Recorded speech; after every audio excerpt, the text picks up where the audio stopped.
वाईट वेळेत साथ सोडलेल्या लोकांकडे लक्ष देऊ नकोस, पण ज्यांनी वाईट वेळेत साथ देऊन चांगली वेळ आणून दिली त्यांचे मोल मात्र कधी विसरू नकोस.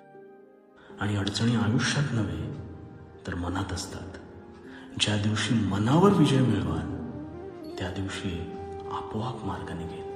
हे स्वामींचे पाठबळ देणारे विचार कायम मनात घुमत राहतात. मठात प्रवेश करताना एक मानसिक शांतता जाणवते. शरीर आणि मन यांचा समतोल साधून घेण्यास अवश्य मदत होते.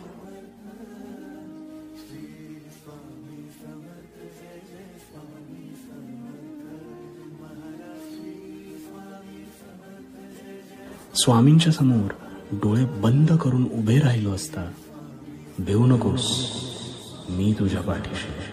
हा आवाज आपसुकच मनात ऐकू येतो.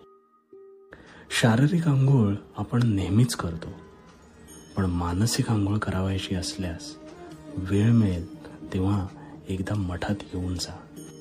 मठाचे शांततामय वातावरण स्वतःला स्वतःच शोधण्यात मदत करते आणि इथला चाफ्याचा सुगंध मनात कायम एक ऊर्जा